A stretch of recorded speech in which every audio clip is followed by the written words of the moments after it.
On a eu l'occasion de prier autour de cette question lors du temps de prière avec Hélène tout à l'heure. La question de la souffrance du chrétien. Je veux dire la souffrance spécifique aux chrétiens, parce que tous les hommes et toutes les femmes de ce monde, d'une manière ou d'une autre, vivent des temps difficiles. Mais il existe une souffrance et des épreuves spécifiques aux chrétiens parce qu'il suit le Christ, parce qu'il fait partie du peuple de Christ. Et ça frotte en nous lorsque ça nous arrive. Alors bien sûr, on peut avoir en tête les hommes et les femmes, les frères et les sœurs dans la foi qui souffrent à cause du Christ d'une manière violente ailleurs dans le monde, et on a prié pour eux, et j'espère que pendant cette semaine, on va prier encore pour eux, grâce notamment à l'association Portes Ouvertes, qui nous aide à voir ce qui se passe dans le reste du monde. Mais nous-mêmes aussi sommes en face des souffrances du chrétien. Et parfois même les épreuves humaines qu'on traverse peuvent devenir des épreuves de foi. Parce qu'elles nous posent des questions autour de notre appartenance à Jésus. Un peu du style, est-ce que c'est normal ? Parce que nous avons des aspirations de bien-être et de prospérité pour ici et maintenant. Et il y a d'ailleurs un certain nombre d'enseignants qui se disent chrétiens et qui promettent que croire dans le Christ et être attaché à l'Évangile, c'est la promesse du bien-être et de la prospérité. Mais parce qu'ils savent très bien que c'est difficile à accepter en tant que chrétien d'être en face des souffrances et des épreuves typiques de cette vie, où on se dit, si ça ne change rien, tout ça pour ça, je ne sais pas si ça vaut le coup, est-ce que je ne me suis pas trompé ? Et puis, ça peut nous donner aussi un sentiment d'échec, ou alors d'impatience, lorsqu'on traverse des temps difficiles, rattaché aussi à notre foi, lorsqu'on subit l'incompréhension ou l'indifférence qui est une souffrance, ou alors la haine ouverte. Juste parce qu'on s'attache à quelque chose qui s'appelle la foi chrétienne et à une personne qui s'appelle le Christ, on peut avoir un sentiment d'échec. Et au moins, comme la Bible le dit, on peut soupirer en disant à Dieu jusqu'à quand ? Jusqu'à quand ça va durer ? C'est la prière du chrétien dans ce monde. Ces moments où la vie même de Jésus est perçue comme un échec.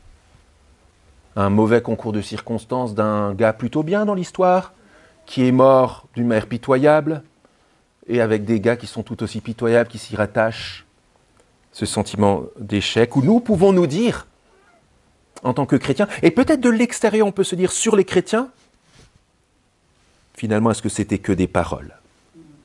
Est-ce que je ne me suis pas trompé ? C'est le questionnement possible de Théophile, à qui Luc écrit en premier ce texte. Et en fait, Luc écrit ce texte pour rassurer, il a écrit cet évangile pour rassurer Théophile et tous les chrétiens qui, comme lui, traversent des moments de doute et de difficulté. Et dès le début, vous pourrez relire, je ne les lis pas là, mais les 4 premiers versets de l'évangile, où Luc, l'auteur de ce texte, dit à Théophile, « Je t'écris pour que tu saches la certitude, que tu aies la certitude de ce que tu as cru. » J'ai fait une enquête poussée. En d'autres termes, il dit à Luc, et il nous dit à nous aujourd'hui, même si c'est dur, même si ta vie a l'air d'être une vie de loser, et que tu passes à côté de choses tellement belles, en te prenant la tête sur ces questions-là, tu ne t'es pas trompé. Malgré ta condition actuelle, tu es du bon côté.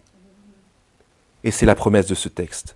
Tu fais partie du peuple du Sauveur et tu n'as rien besoin de plus. La mission de Jésus, c'est sauver des hommes et des femmes pécheurs pour les rassembler dans un peuple.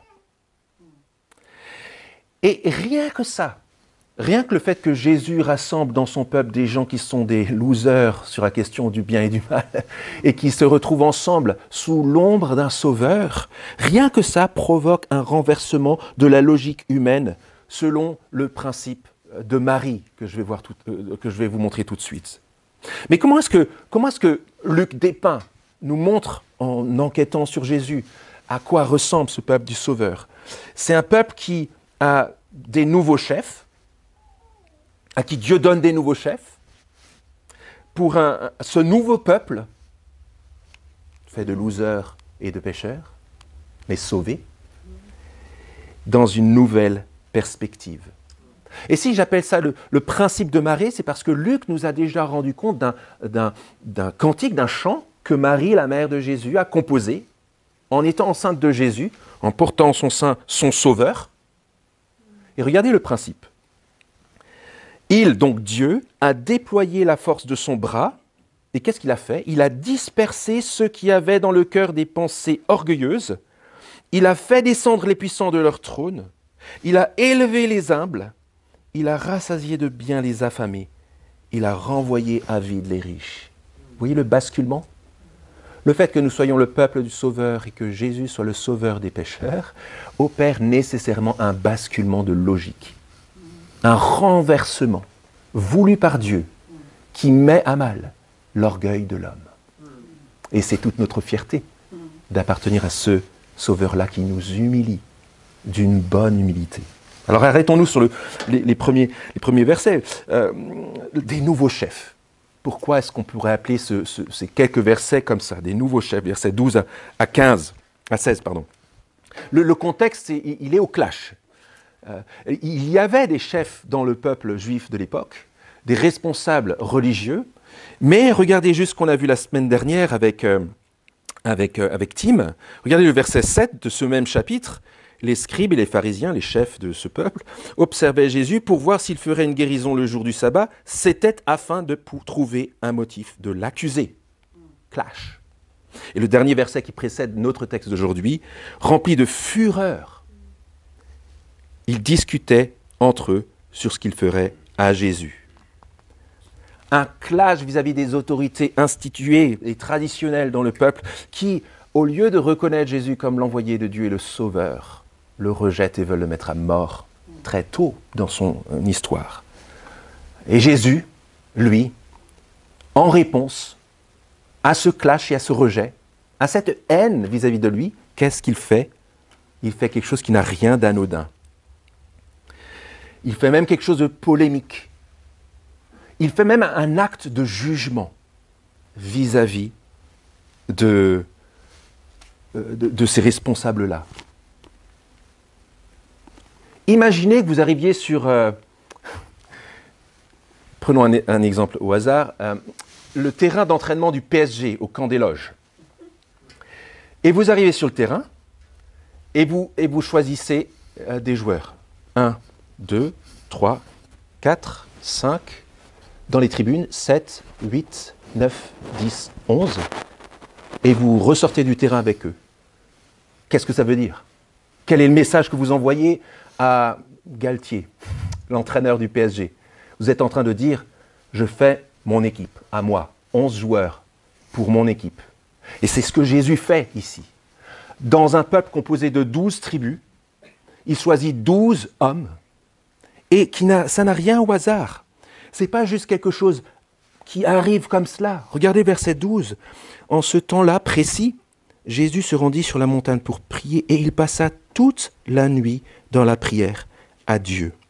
Et au cas où on douterait encore, le verset 13 nous rappelle que Jésus appelle ses disciples et il les appelle du nom d'apôtres, ce qui signifie envoyer, des gens qu'il installe comme les nouveaux prophètes d'un nouveau peuple, le peuple du Sauveur, des hommes et des femmes pardonnés. Et du coup, c'est intéressant de voir un peu le descriptif, on ne va pas prendre trop de temps dessus, mais quelques éléments qu'on peut savoir sur ces gens-là.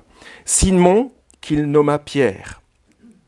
Il l'a nommé Pierre parce qu'il était aussi dur, mais qu'il a appris à être assoupli. Simon qu'on a vu dire à Dieu, « Éloigne-toi de moi, car je suis un homme pécheur. » André, Jacques et Jean, ses collaborateurs. Et puis Philippe, Barthélemy, celui qui a dit, par ailleurs, on le sait par un autre évangile, « Peut-il venir quelque chose de bon d'Israël ?» Donc qui est très plutôt défaitiste sur la capacité à Israël de produire des bonnes choses. Et puis Matthieu, par la tradition et par les autres évangiles, on sait qu'il s'agit de Lévi, un péager, un collabo, un pêcheur, un voleur, que Jésus a pris dans son équipe. Un vrai collabo avec les Romains.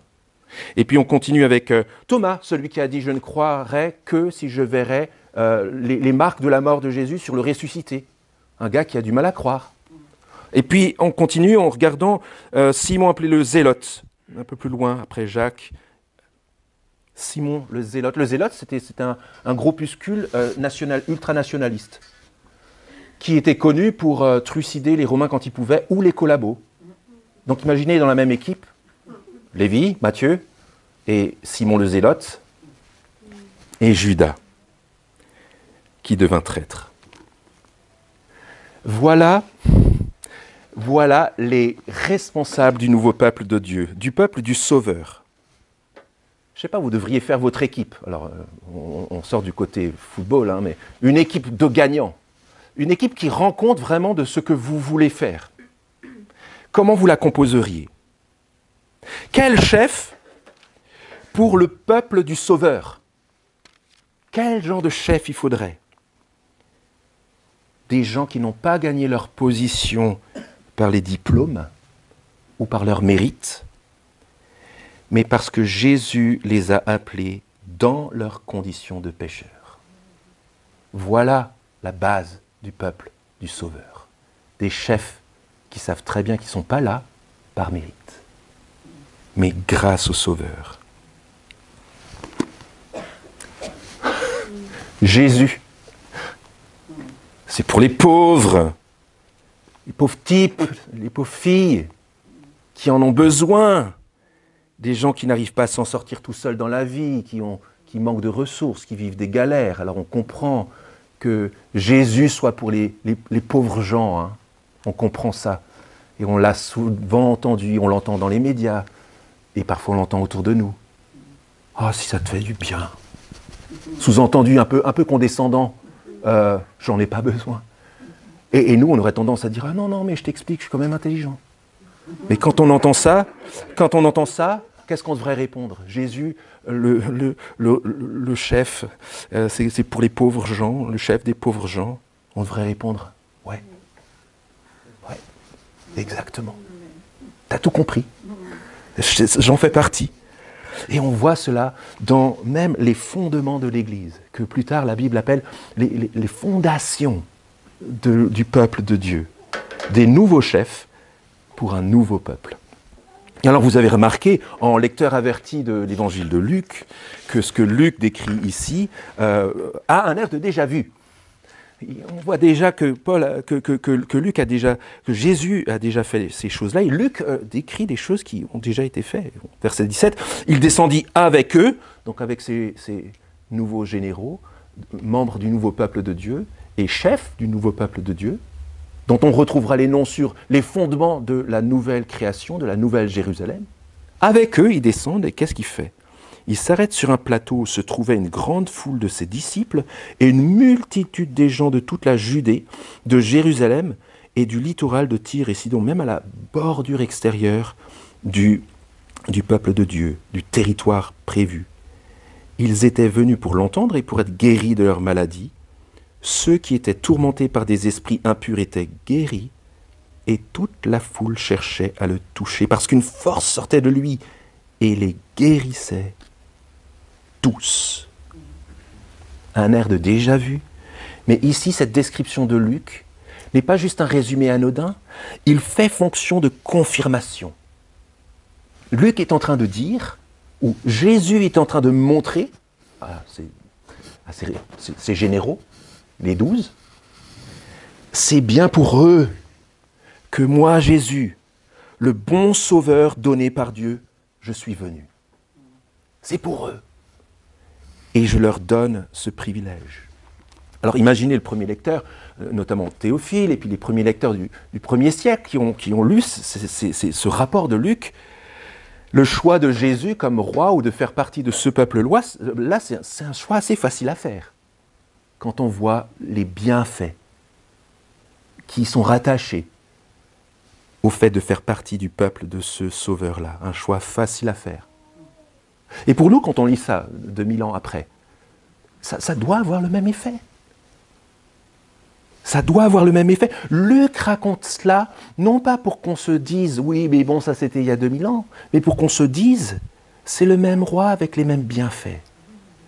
Et il est juste, lorsqu'on lit ces quelques versets, 17 à 19, d'être dans la joie et dans la reconnaissance, et dans la confiance, et dans la fierté. C'est le roi qui fait du bien. Et pour quelqu'un qui, alors à l'époque de Luc ou aujourd'hui, se dirait, est-ce que vraiment Jésus, ça vaut le coup? Sur la base de ces quelques descriptions et sur la description du bien que Jésus fait autour de lui, on doit conclure.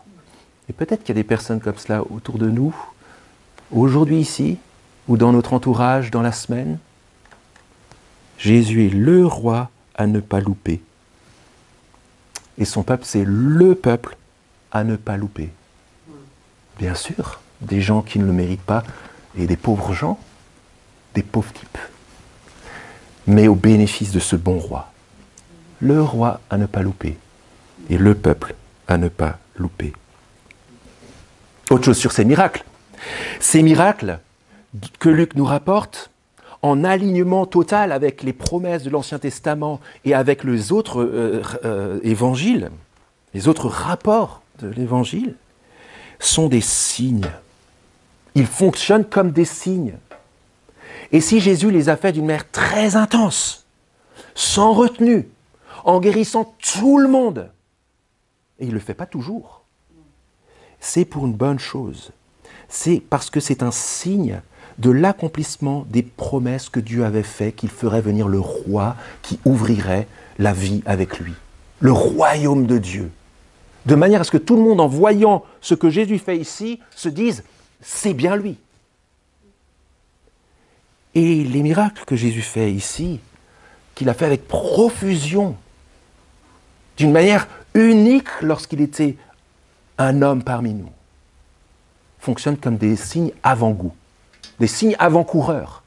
Des signes non seulement qui disent que Dieu avait promis des choses qui allaient se passer, mais un avant-goût du monde qui vient.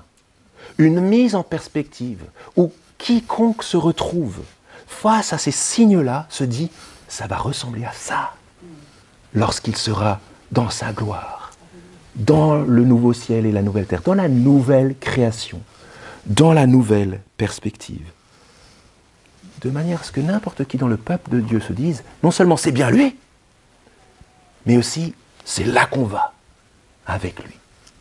Et ça conduit à l'enseignement de Jésus. Jésus rassemble son peuple avec ses généraux et il leur met une nouvelle perspective devant les yeux. Vous voyez qu'au verset 22, il fait allusion au Fils de l'homme. Heureux serez-vous lorsque des hommes vous rejetteront votre nom comme infâme à cause du Fils de l'homme. Et cette expression-là, en lecteur averti, elle ne doit pas passer inaperçue pour nous. Qu'est-ce que Jésus a déjà dit concernant le Fils de l'homme? C'est un titre royal qui est ancré dans l'Ancien Testament et qui signifie le roi suprême à qui Dieu a remis toute son autorité. Tous les droits de Dieu, il les lui a remis. Pour que, dans l'autorité que Dieu lui a conférée, il a le pouvoir de faire surgir le pardon. Chapitre 5, le Fils de l'homme a reçu sur la terre le pouvoir de pardonner les péchés. Il est celui qui, dans le chapitre 5, dans la deuxième partie, est le médecin qui guérit du mal qui est en nous.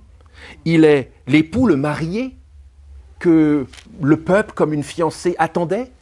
Et surtout, et c'est ce qu'on a vu la semaine dernière, il est le Fils de l'homme, le roi, celui qui a l'autorité pour faire surgir le sabbat de Dieu, le repos de Dieu, la vie perdue de laquelle nous sommes nés tous coupés et à laquelle il nous rattache pour toujours. Il est le Fils de l'homme, le roi suprême, qui a reçu de Dieu l'autorité pour faire surgir ce monde parfait dans ce monde coupé de lui. Voilà ce que signifie le Fils de l'homme au moment où Jésus en parle. Jésus a l'autorité pour établir le monde nouveau de Dieu. Au point qu'un jour, ce vieux monde, dans lequel on est tous nés, dans sa logique de révolte contre Dieu, dans sa logique de souffrance, d'injustice, de mal, de mort, aura totalement disparu pour être définitivement remplacé par le royaume de Dieu. Et il n'y aura pas d'autre royaume que le royaume de Dieu, que le sabbat de Dieu, que le repos de Dieu, que la vie de Dieu. Et c'est dans ce sens que Jésus est le Sauveur. Quand on parle d'être sur les traces du Sauveur avec Luc.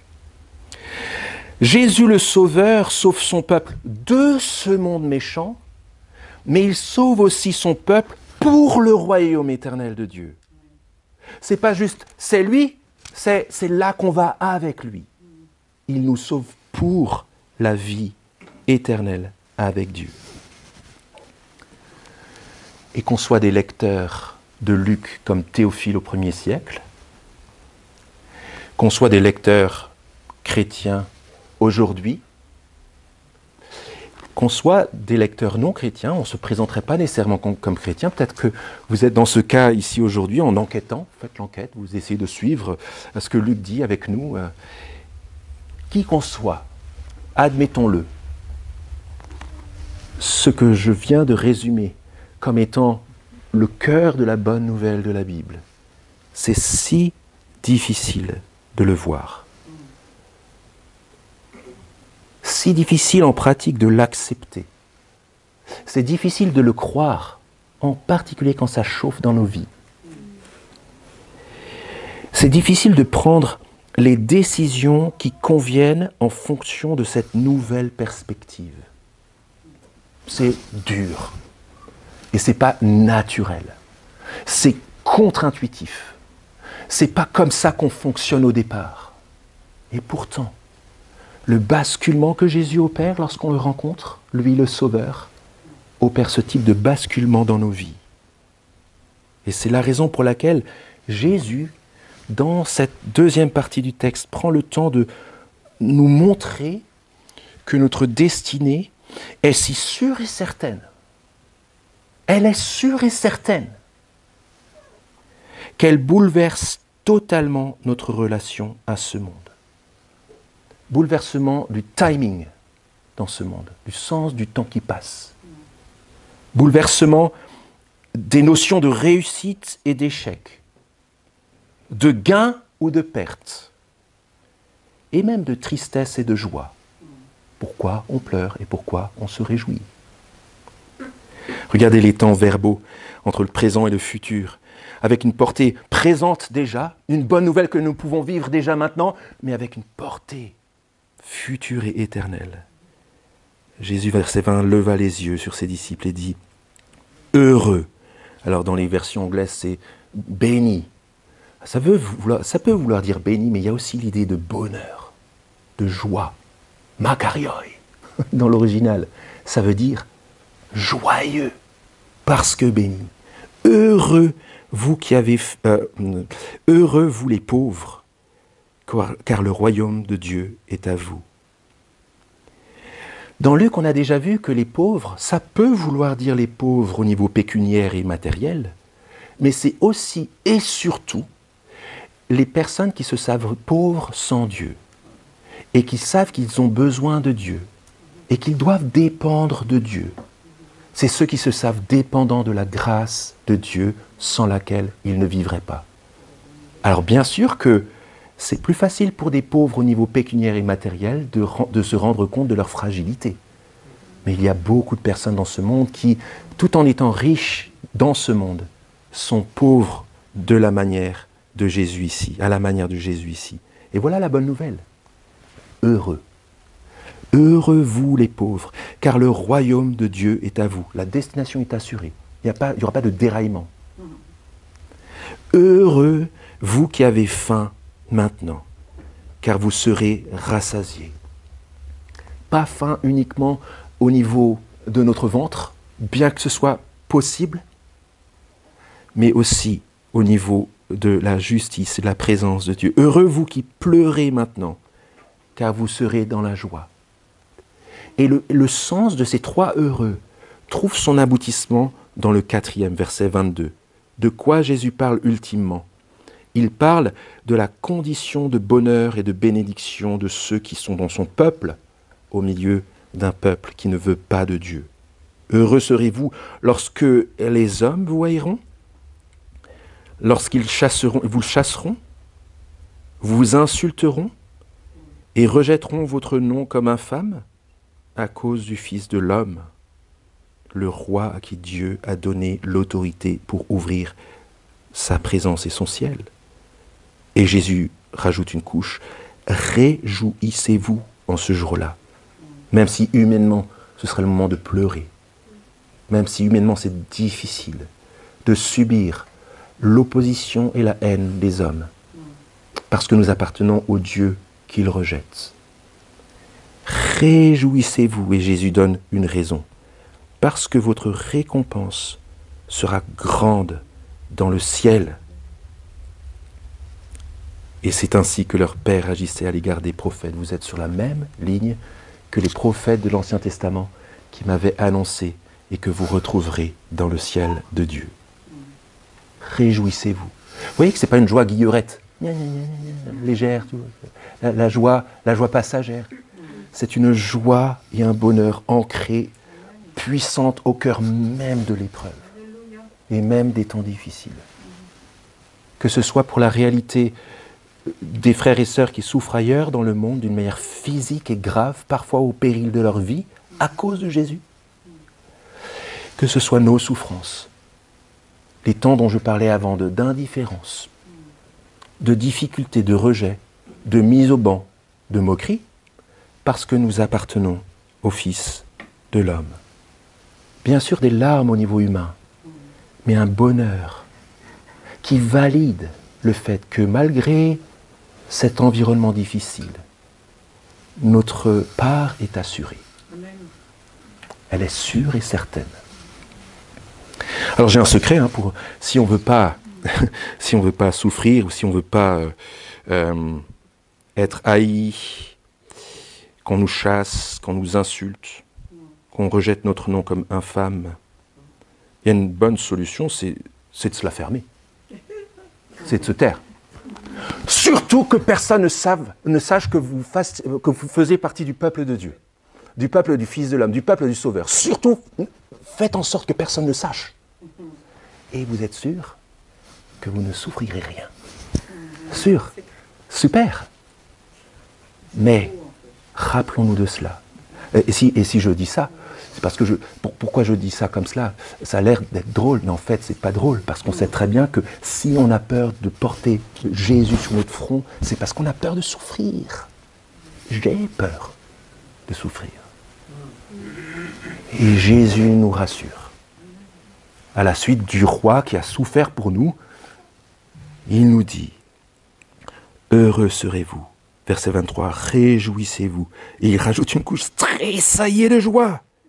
Parce que votre récompense sera grande dans le ciel. Jésus, ce n'est pas juste un placebo pour aujourd'hui, c'est surtout le Sauveur en destination certaine qui vient. Et on continue, parce que Jésus bascule sur l'autre versant de la montagne. Mais, verset 24, « Malheur à vous, les riches, car vous avez votre consolation. » Vous voyez, on peut faire le pendant, et je pense que c'est utile de le faire ici. Bien sûr que c'est, comme le dit la Bible partout, beaucoup plus difficile quand on est riche de prendre conscience qu'en fait, même si on est riche, on est fragile. Et que même si on est riche, on a besoin d'un sauveur. Parce que souvent, notre situation tranquille et agréable au niveau financier, pécuniaire et matériel a le pouvoir de cacher notre fragilité. Et du coup, on voit moins bien. Mais, de la même manière que les pauvres sont aussi pour Jésus, dans la Bible, mais aussi en particulier dans l'évangile de Luc, une pauvreté spirituelle, la conscience d'avoir besoin de Dieu, les riches ici sont ceux qui, quel que soit leur compte en banque, disent « Ouais, moi Jésus, Sauveur, j'en ai pas besoin. » Ou « J'ai trouvé autre chose. » Ou alors « J'ai besoin de rien, merci. » Ou alors « Quand il m'aura donné ça, alors je croirai en lui. » Malheur à vous, les riches, car vous avez déjà eu votre récompense, votre consolation. Vous la trouvez pour aujourd'hui dans les critères d'aujourd'hui. Malheur à vous qui êtes rassasiés maintenant, car vous aurez faim. Vous savez, j'ai besoin de rien.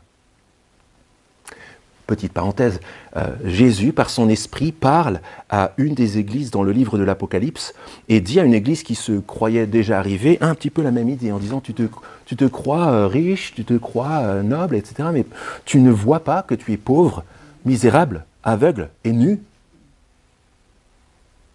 Et Jésus qui menace d'éteindre cette église parce qu'elle ne voit plus cette dépendance nécessaire. Verset 25, malheur à vous qui riez maintenant, car vous serez dans le deuil et dans les larmes. On ira tous au paradis. Ouais, ça fait rire. Mais ça devrait nous faire pleurer. Parce que c'est des chansons légères qui sont en fait véhiculées par la pensée populaire française, en tout cas, et qui dit que Dieu est un Père Noël qui, de toute façon, bien mal, on s'en fout, on sera tous là-haut si jamais il y a quelque chose, mais qui ne fait pas justice à la justice de Dieu et au Sauveur qu'il a donné, qui est venu sauver des hommes pécheurs et qui s'attachent à lui pour être sauvés de leurs péchés. Donc quiconque est pécheur, mais ne reconnaît pas et rejette le Sauveur, n'ira pas au paradis. Tu verras.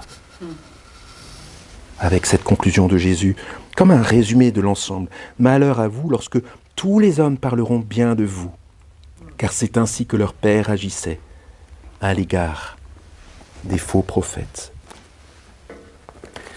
Je reviendrai sur ce verset dans 1 ou 2 minutes. Comment repartir avec ce texte ? Théophile, le premier lecteur des premiers siècles, dans un contexte particulièrement violent, provenant des Juifs qui rejetaient le Christ comme leur roi, mais provenant aussi progressivement du pouvoir romain. Et on sait les effets dans les cirques avec les lions notamment. Les voilà avertis par le maître. C'est normal que ça se passe comme ça. Vous souffrirez en étant mon peuple dans ce monde qui me rejette. Mais les voilà aussi rassurés. Et puis les voilà réorientés en leur disant c'est pas la fin de l'histoire, quand bien même les hommes pensent qu'ils ont le dernier mot. Et nous aujourd'hui, nous voilà bien sûr aussi rassurés, réorientés, mais nous voilà invités à porter en nous ce grand renversement de perspective. La fameuse perspective. Avec la promesse du jour nouveau qui vient, où nous pourrons nous réjouir d'une manière définitive.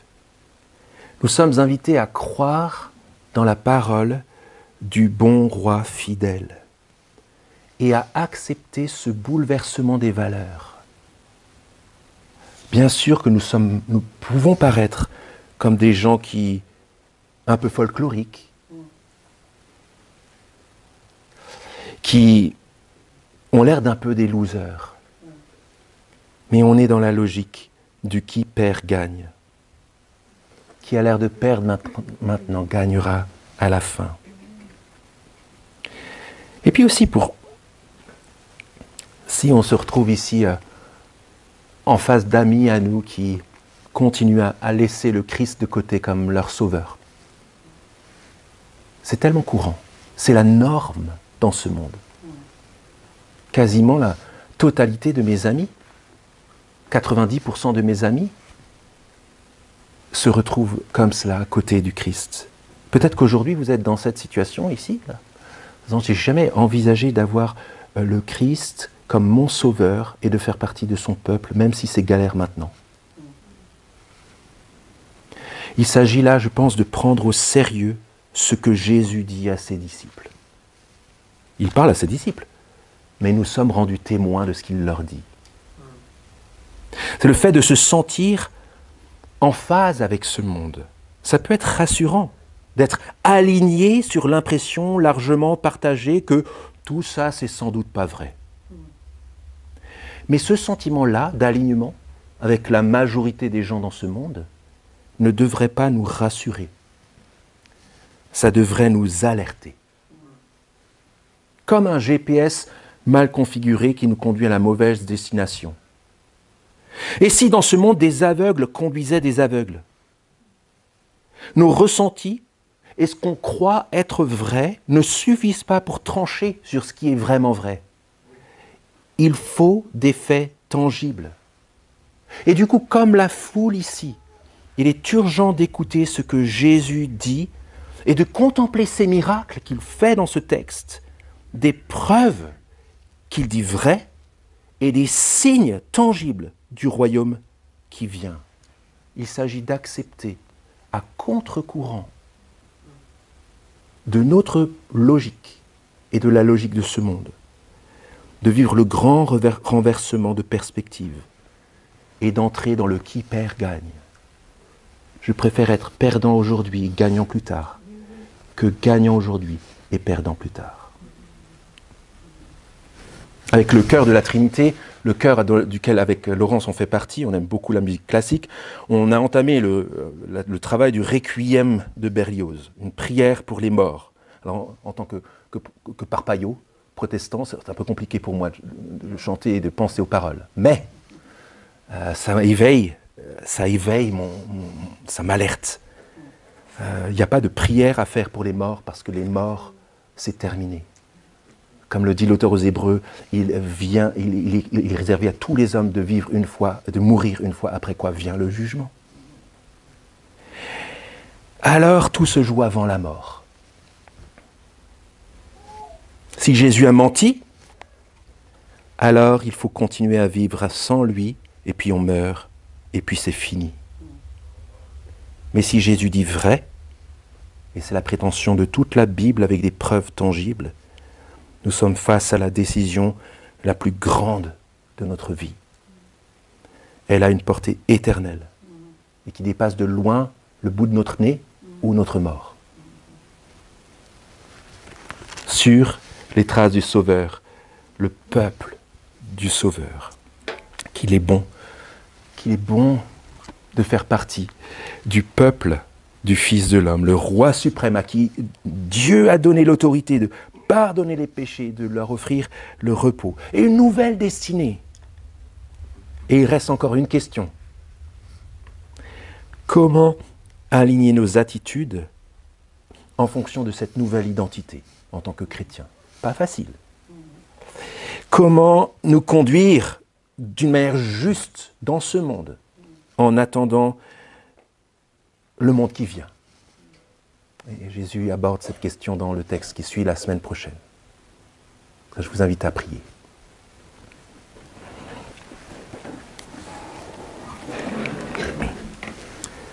Heureux vous les pauvres, car le royaume de Dieu est à vous. Sois béni notre Dieu et notre Père d'avoir donné Jésus, le Fils de l'homme, le roi suprême, et de lui avoir donné l'autorité dans ce monde perdu loin de toi et perdu dans sa révolte contre toi, de sauver des hommes et des femmes de leur révolte et de leurs péchés pour ton repos, pour ta vie. Nous te bénissons pour cela. Et nous te demandons, Seigneur, que tu nous aides dans nos difficultés personnelles, dans notre peur de nous afficher pour Jésus, à repenser à ce grand basculement des valeurs. Seigneur, plus nous nous approchons de toi, plus nous avons les yeux tournés vers toi, vers les preuves que tu dis vraies, vers les preuves que c'est vraiment toi, vers les preuves que tu nous conduis à bon port. Le plus, il ne nous importe peu d'être les losers de ce monde, parce que nous préférons perdre maintenant et gagner plus tard. Et merci parce que nous avons déjà les graines de l'espérance maintenant, et que cela nourrit notre bonheur. Et je te prie, Seigneur, que ce bonheur qui ne dépend pas des circonstances puisse être notre réalité quotidienne, quelles que soient les circonstances. Dans le nom précieux de Jésus. Amen.